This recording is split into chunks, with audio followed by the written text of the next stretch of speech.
नमस्कार दोस्तों, मैं अनुज वर्मा आप सभी लोगों का स्टडी 81 पर स्वागत करता हूं। कल हमने सीखा था स्वर के बारे में। आज हम सीखेंगे व्यंजन और व्यंजन के भेद, काइंड्स ऑफ कॉन्सोनेंट्स। व्यंजनों के 3 भेद होते हैं। कौन कौन से? एक होता स्पर्श व्यंजन, दूसरा होता अंतस्थ व्यंजन और तीसरा होता है ऊष्म व्यंजन। स्पर्श व्यंजन, इन व्यंजनों के उच्चारण में जीवा मुख के विभिन्न भागों को स्पर्श करती है, इसी कारण इसे स्पर्श व्यंजन कहते हैं। जिसे का से लेकर माँ तक के सभी व्यंजनों को स्पर्श व्यंजन कहते हैं। इनकी संख्या 25 है।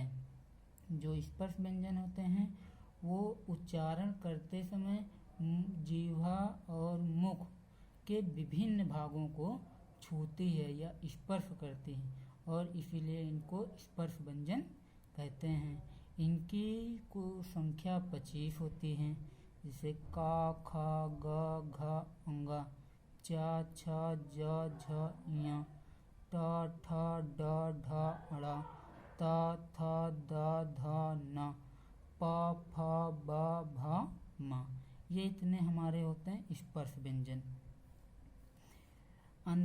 दूसरा क्या? अंतस्थ व्यंजन, सेमी वावेल्स। इन व्यंजनों के उच्चारण में जीवा का पूरा स्पर्श मुख के किसी विशेष भाग के साथ नहीं होता। अंतस्थ व्यंजन वे होते हैं, देखो इनका जब उच्चारण करोगे तो जीवा का पूरा स्पर्श मुख के किसी भी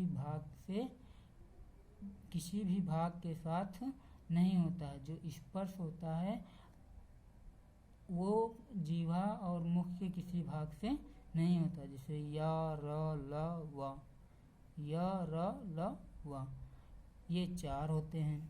फिर तीसरा था ऊष्म व्यंजन, सिबिलेंट्स। इन व्यंजनों के उच्चारण में मुख से गर्म श्वास वायु रगड़कर खाती हुई निकलती है। अगर इस ऊष्म व्यंजन का उच्चारण करते समय मुख से गर्म वायु और गर्म वायु के साथ साथ मुख से रगड़कर निकलती हैं, इसी कारण इन्हें ऊष्म व्यंजन कहते हैं। जैसे सा, ख, स, ह, ये 4 होते हैं। जैसे स, ख, स, ह। अयोगवाह के रूप, अयोगवाह के 3 रूप होते हैं।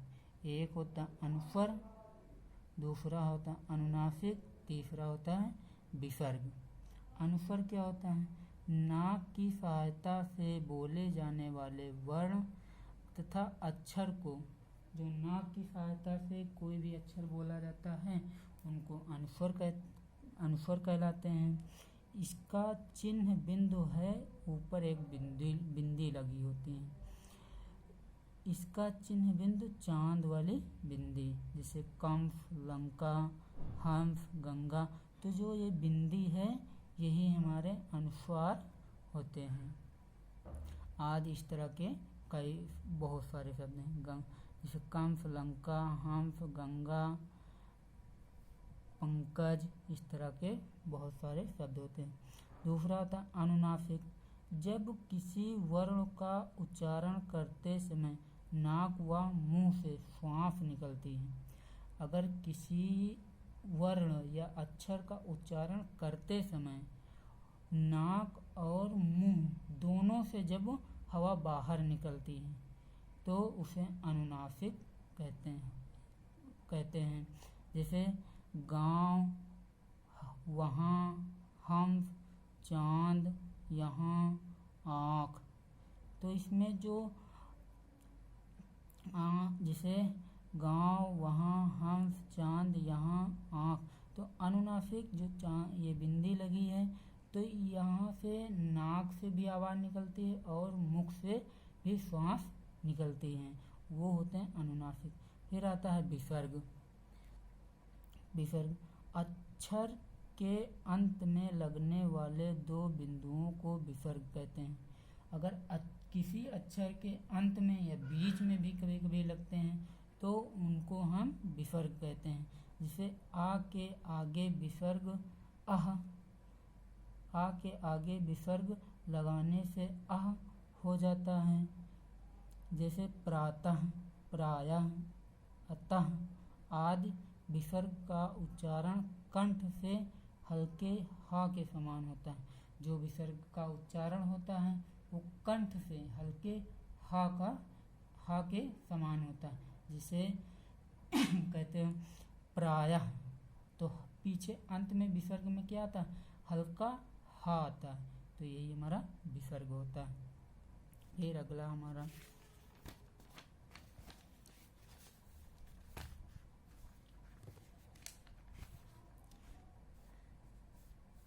फिर आता है हलंत। हलंत क्या होते हैं? उच्चारण की दृष्टि से प्रत्येक व्यंजन में आ मूल रूप से होता है।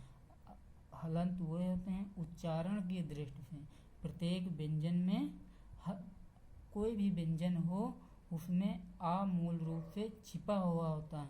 परंतु यदि किसी व्यंजन में आ ना भी मिला हो तो उसे पूरा अक्षर ना मानकर आधा अक्षर मानते हैं। अगर किसी व्यंजन में आ नहीं मिलता है तो उसको हम पूरा अक्षर नहीं मानते हैं और उसको मानकर उसका हम आधा अक्षर मानते हैं। और व्यंजन के नीचे एक तिरछी रेखा खींच देते हैं। जैसे इस तरह बना है तो इस तरह खींच देते हैं। इसी तिरछी रेखा को हलंत चिन्ह कहते हैं।